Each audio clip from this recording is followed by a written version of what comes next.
On Chapter 13, we're going to cover the blood, the heart, and circulation.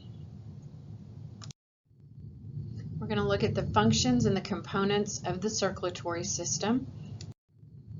So first we have transportation, respiratory gases such as oxygen and carbon dioxide, and the nutrients, vitamins, and metabolic waste. So regulation is hormonal and temperature, and protection is clotting and immune. Circulatory system components.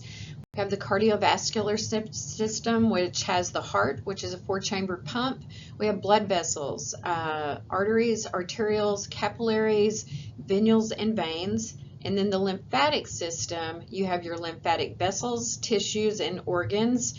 The organs include things like the spleen, the thymus, the tonsils, and the lymph nodes.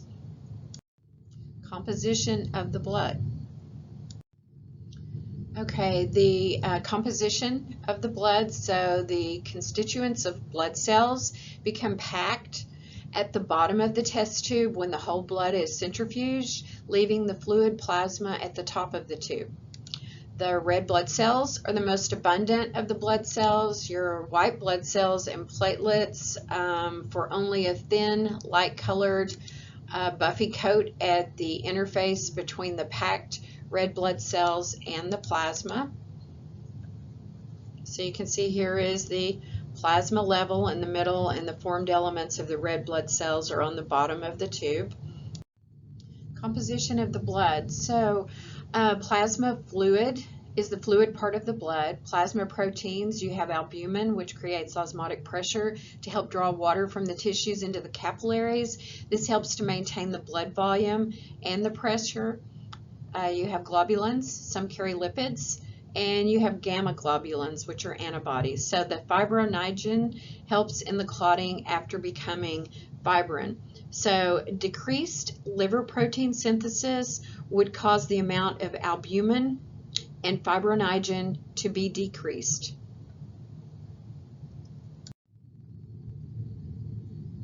Okay, erythrocytes. These carry the oxygen, they lack the nuclei and the mitochondria, and they have about 120-day lifespan. They contain hemoglobin and transferrin, which is just a protein present in the blood plasma that carries iron necessary for hemoglobin synthesis.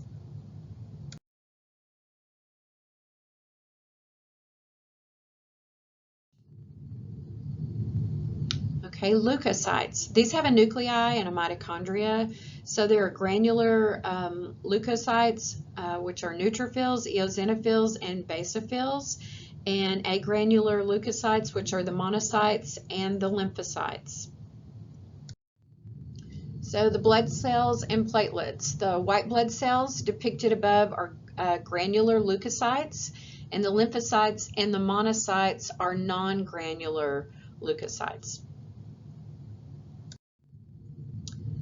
Okay, 4 is our platelets. These are our thrombocytes. These are the smallest form element. They lack a nuclei. They have very short-lived lives, like 5 to 9 days. They help in clotting your blood, and they need fibrinogen.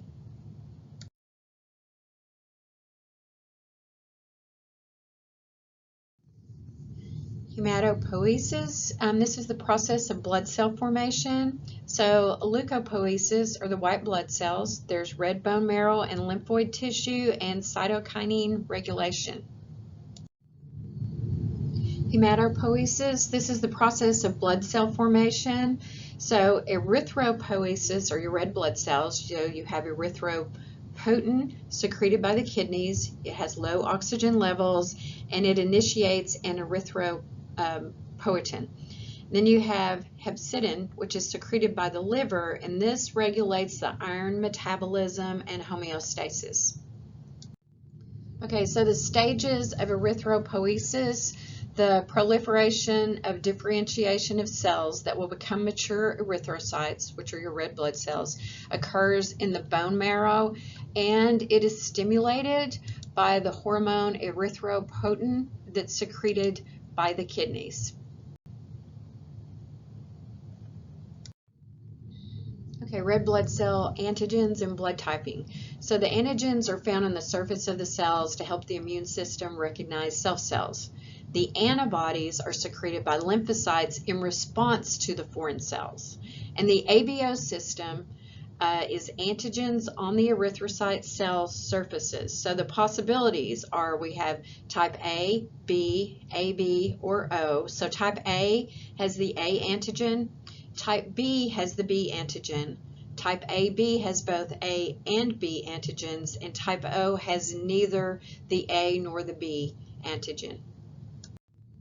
So in a transfusion reaction, a person has antibodies against the antigens that he does not have.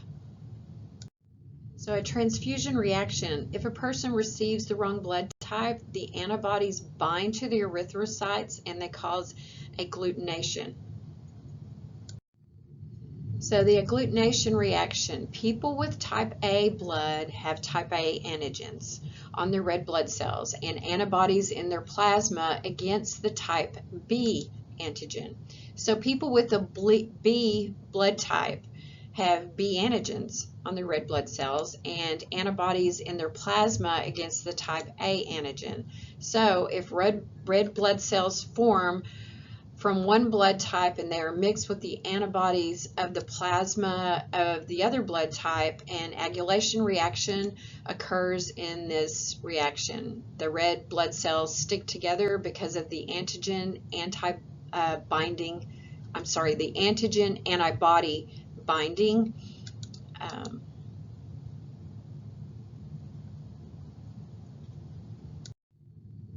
Okay, so this just shows on these pictures where this agglutination, the binding, takes place. So blood typing, agglutination, which is just dumping of red blood cells, occurs when the cells with A-type antigens are mixed with an anti-A antibodies, and when cells with B-type antigens are mixed with B antibodies.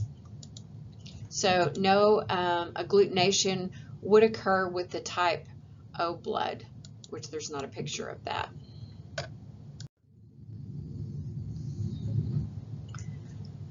Okay, so the RH factor. This is an antigen D. It's RH positive or RH negative. There are issues in pregnancy, so an RH negative mother exposed to the RH positive fetal blood produces antibodies, and this may cause erythroblastosis fetalis in future pregnancies as antibodies cross the placenta and they will attack the fetal's red blood cells.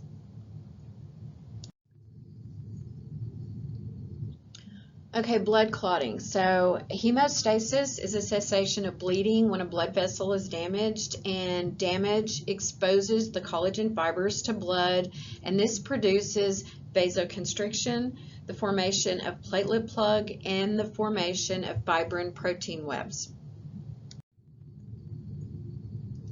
Okay, blood clotting the vessel wall. So intact endothelium secretes prostacyclin and nitric oxide, which cause vasodilation, and it inhibits the platelet aggregation, and CD39, which breaks down the ADP into the AMP and the PI to inhibit platelet aggregation further. Okay, blood clotting and platelets. So the damaged endothelium exposes the collagen. The platelets bind to the collagen.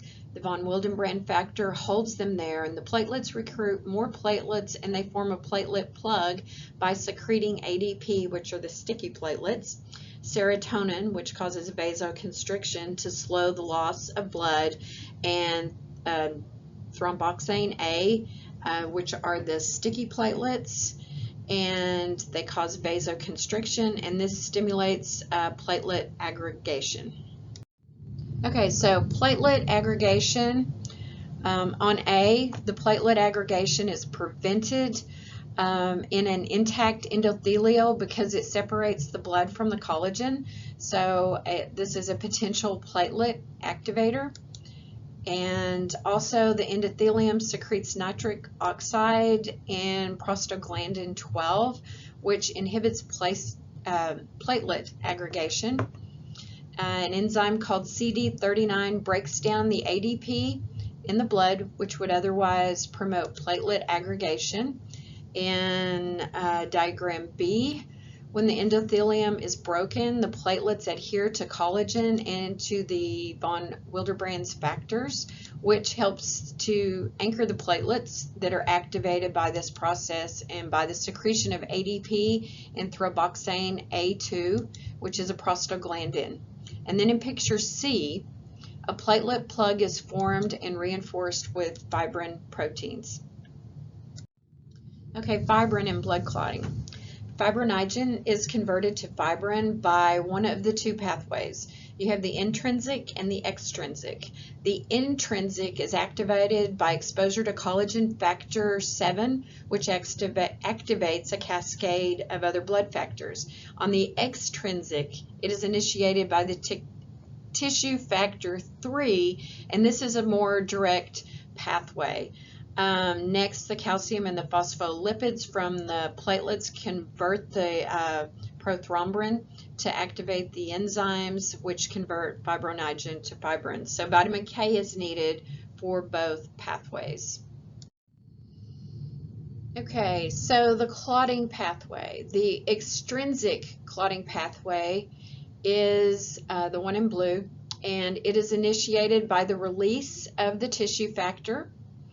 And the intrinsic pathway in yellow is initiated by the activation of factor 7 by contact with collagen or glass.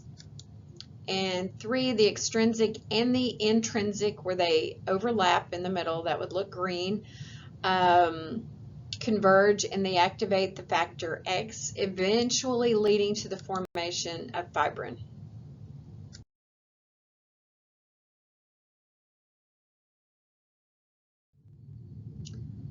The colorized scanning electron micrograph of a blood clot is what we're looking at right here, and the threads of fibrin have been colored green, the erythrocytes are shown as red, and the platelets have been colored purple.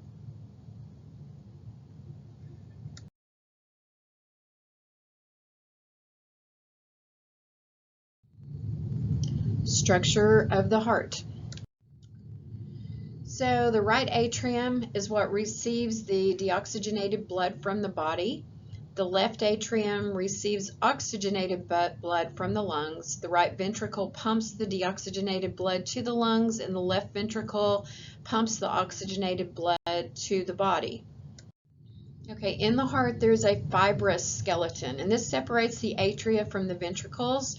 So the atria therefore will work as one unit, while the ventricles work as a separate unit. And this forms the annuli fibrosi, which holds in the heart valves.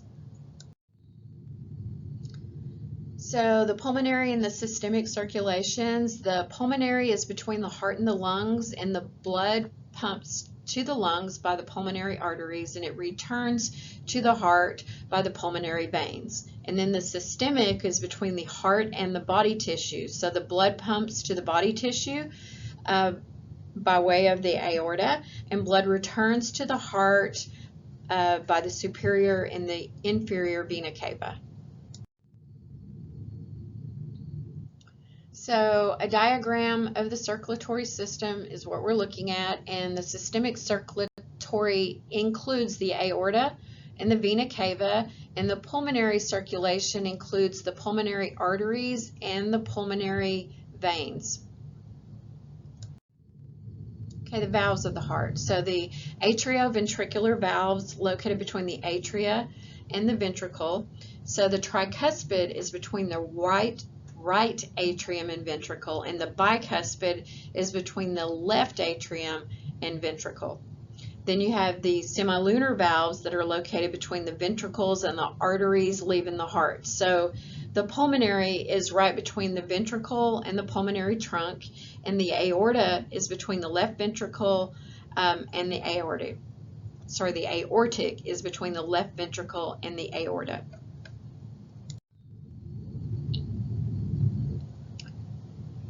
Okay, so the heart valves. A, the diagram on top, is a superior view of the heart valves, and B on the bottom is a sagittal section through the heart showing both AV valves and the pulmonary semilunar valves, which is the aortic and the semilunar valve that's not visible in this view.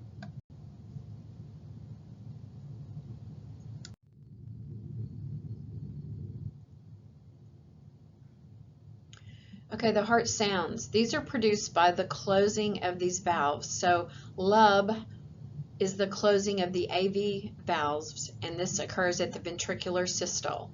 The dub sound is the closing of the semilunar valves that occurs at the ventricular diastole.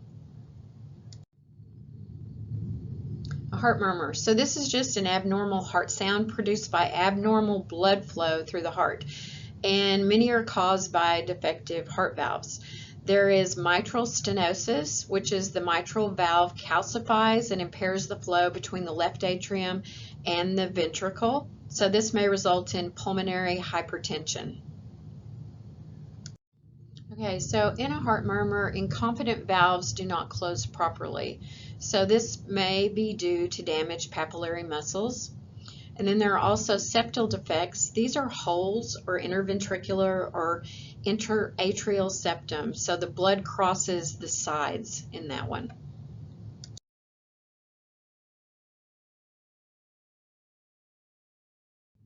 The cardiac cycle. So this is a repeating pattern of contraction and relaxation of the heart. So systole is the contraction of the heart muscles, and diastole is the relaxation of the heart muscles. Okay, the cardiac cycle. So the cardiac cycle of the ventricular systole and diastole. Contraction of the atria occurs at the last 0.1 second of the ventricular diastole, and relaxation of the atria occurs during ventricular systole. So the duration given for the systole and the diastole relate to a cardiac rate of 75 beats per minute. So the ventricles begin contraction, pressure rises, and the AV valves close. You get your lub. The pressure builds up, the semilunar valves open, and the blood is ejected into the arteries. Then the pressure in the venules falls, and the semilunar valves close, and then that is a dub. So the pressure in the ventricle falls below that of the atria, and the AV valves open, and the ventricles fill. The atria contract, sending the last of the blood to the ventricles. The electrical activity of the heart and the electrocardiogram.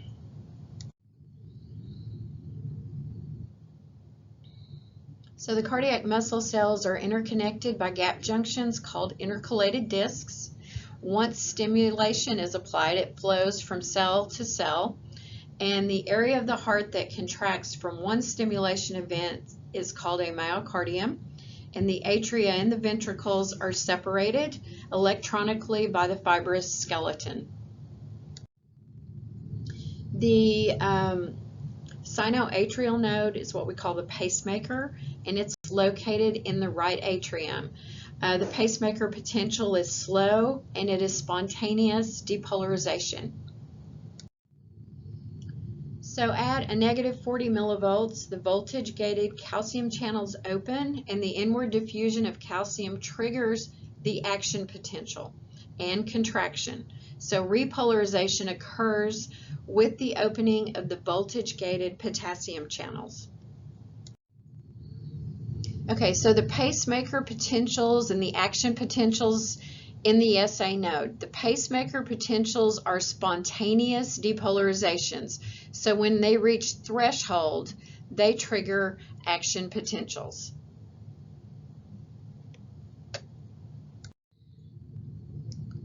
Okay, so the conduction system of the heart consists of specialized myocardial cells that rapidly conduct the impulses from the atria into the ventricles.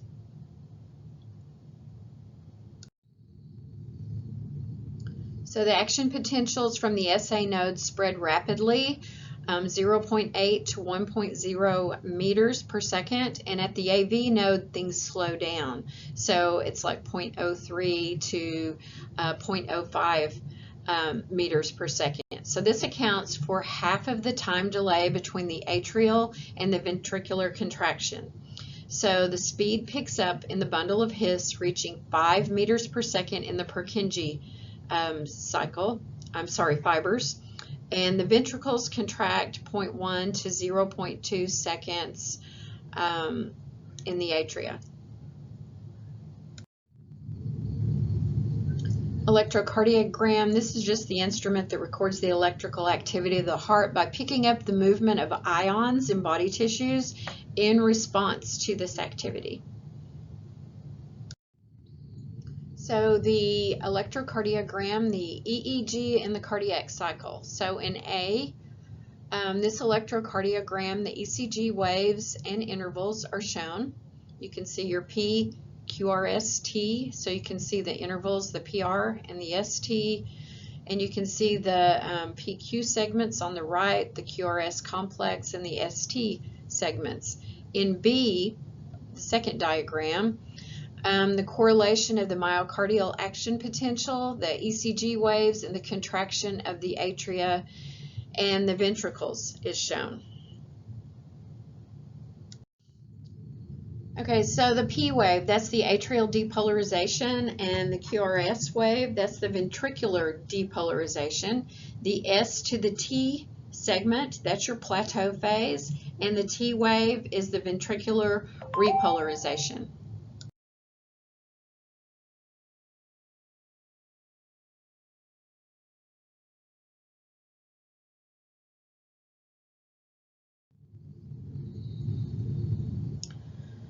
So failure of the SA node to depolarize would result in an ECG lacking a P wave, and damage to the AV node would cause multiple waves on an ECG. So the lub, that occurs at that QRS wave, and the dub occurs at the beginning of the T wave.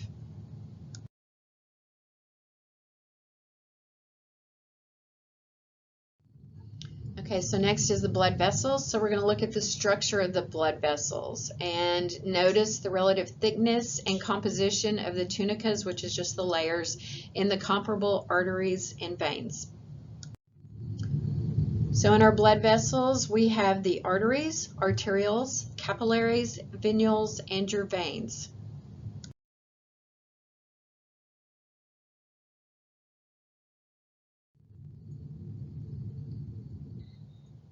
Okay, the micro circulation is what we're looking at here. The meta-arterioles provide a path of least resistance between the arterioles and the venules, and the precapillary sphincter muscle helps to regulate the flow of blood through the capillaries. The walls of the arteries and the veins have three tunics or coats. You have the tunica interna, which is the inner layer. This is composed of the simple squamous endothelium on a basement membrane and connective tissue. Then we have the tunica media, which is the middle layer, composed of smooth muscle tissue, and then the tunica externa, which is the outer layer, composed of connective tissue.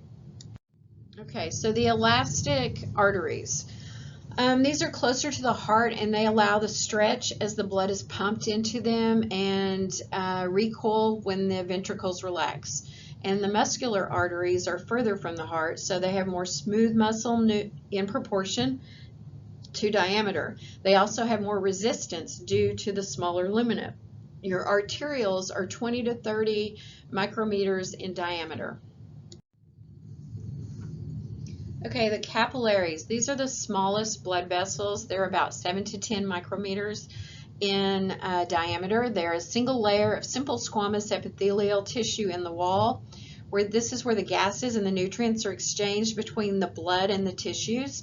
So the blood flow to the capillaries is regulated by vasoconstriction and vasodilation of arteries or arterioles. And then we also have the precapillary sphincters. Types of capillaries. We have continuous capillaries. These are adjacent cells that are close together. These are found in the muscle, the adipose tissue, and the central nervous system, and they add to the blood-brain barrier. Then we have the fenestrated capillaries that have pores in the vessel wall, found in the kidneys, the intestines, and the endocrine glands. Next is the discontinuous, and these have gaps between the cells found in the bone marrow, the liver, and the spleen, and they allow the passage of proteins. Okay, our veins, these have a lower pressure and they help to return the blood to the heart. So the skeletal muscle pumps, the muscles surrounding the veins help to pump the blood. The venous valves, these ensure one directional flow of blood. And then breathing. This is flattening of the diaphragm at inhalation. It increases abdominal cavity pressure in relation to the thoracic pressure, and it moves blood toward the heart.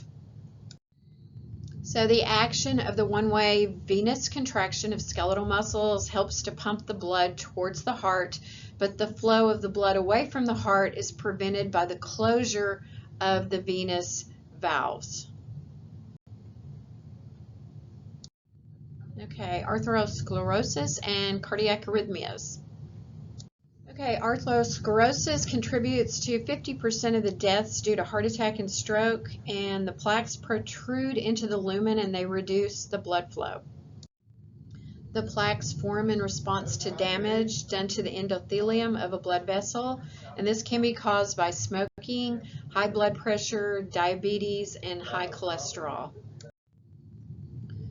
Okay, so atherosclerosis in diagram A, it's a photograph of the lumen, which is a cavity of the human coronary artery that is partially occluded by an plaque and thrombosis. And B is a diagram of the structure of an atherosclerotic plaque. Okay, so developing atherosclerosis. It's a lipid-filled macrophages and lymphocytes assemble at the site of damage within the tunica interna. Next, layers of smooth muscle are added, and finally a cap of connective tissue covers the layers of smooth muscle, lipids, and cellular debris. So, cholesterol and lipoproteins. Low-density lipoproteins, LDLs, carry cholesterol to the arteries, and oxidation of LDLs causes monocyte conversion. So people who consume or produce a lot of cholesterol have more LDLs. And this high LDL level is associated with increased development of atherosclerosis. Okay, so this is a structure of a lipoprotein, and there is a core of nonpolar triglycerides and cholesterol esters coated by proteins, phospholipids, and some free cholesterol.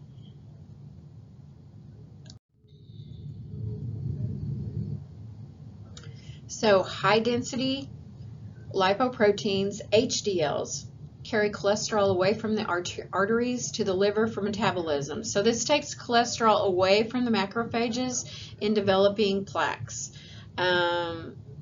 Statin drugs are what we use to treat this.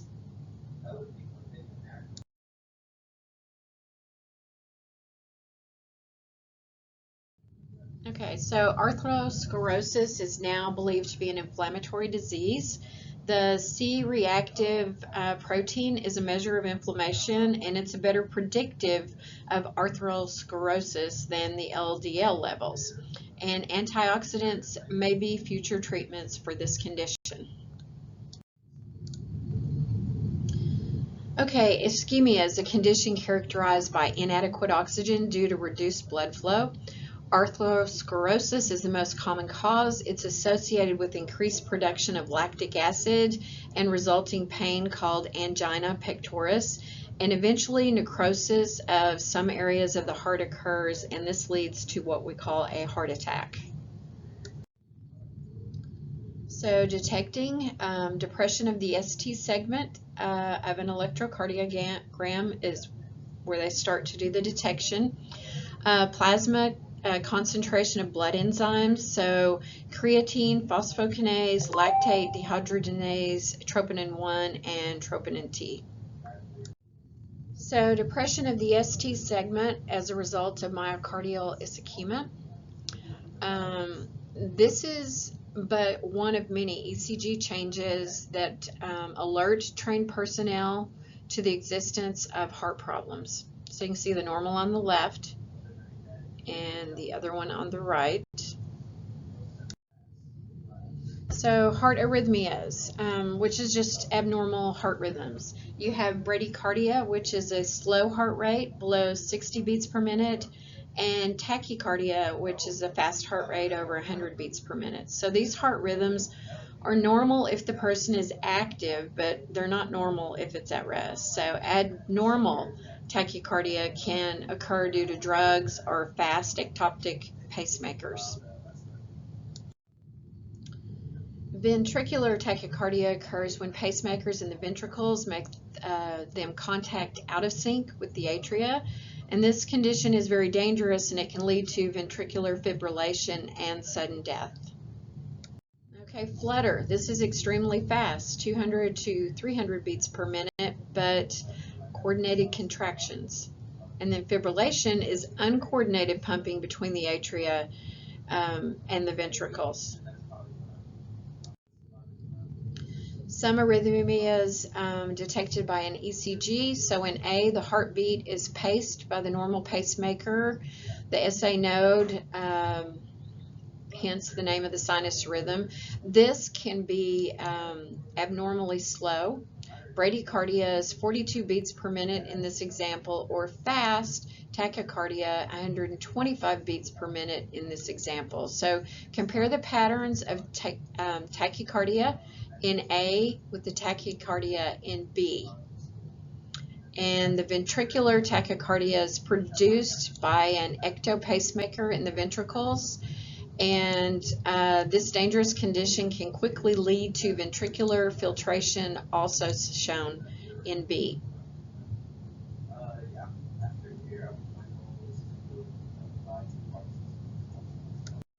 Okay, types of fibrillation. You have atrial fibrillation, which can result from atrial flutter. The atrial muscles cannot effectively contract.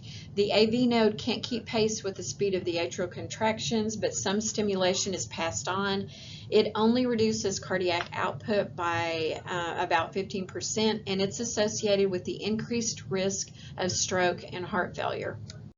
Okay, types of fibrillation. There's ventricular fibrillation, so the ventricles can't pump blood and the victim dies without CPR, or electrical defibrillation to reset the heart rhythm. AV node block. So damage to the AV node can be seen in changes in the P to R interval of an ECG. So first degree is an impulse conduction that exceeds 0.2 seconds. Second degree is not every electrical wave can pass through the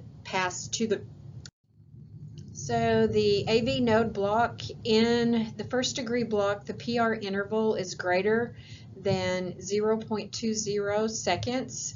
In the example here, the PR interval is 0.26 to 0.28 seconds, and in the second degree block, the P waves are seen that are not accompanied by the QRS waves, as represented by the P waves, while the ventricles are beating 50 times per minute, as represented by the QRS waves. And in the third degree block, the ventricles are placed independently of the atria by a ectopic pacemaker, and ventricular depolarization QRS and repolarization T therefore have a variable position in the electrocardiogram relative to the P waves, which are the atrial depolarization.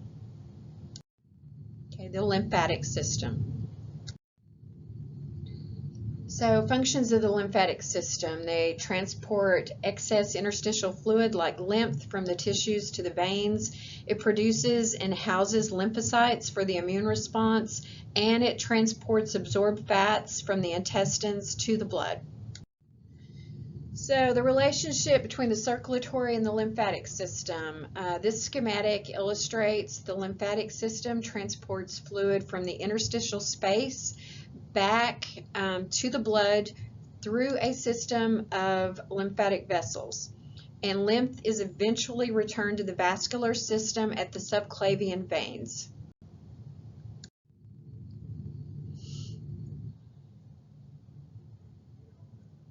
Okay, vessels of the lymphatic system. The lymphatic capillaries are the smallest found within most organs. There's interstitial fluids, proteins, microorganisms, and fats can enter here. Then you have the lymph ducts. These are formed from merging capillaries. These are similar in structure to the veins, and lymph is filtered through the lymph nodes. Okay, the vessels of the lymphatic system. The thoracic trunk and the right lymphatic trunk. These are from merging lymphatic ducts, and they deliver lymph into the right and the left subclavian veins. Organs of the lymphatic system, you have your tonsils, your thymus, and your spleen, and these are the sites for the lymphocyte production. So the location of the lymph nodes are along the lymphatic pathways. The lymph nodes are small bean-shaped bodies, and they're enclosed with dense connective tissue capillaries. You'll see them running with the green, and you can see the little, we call them like nodes, the little places that look like beans.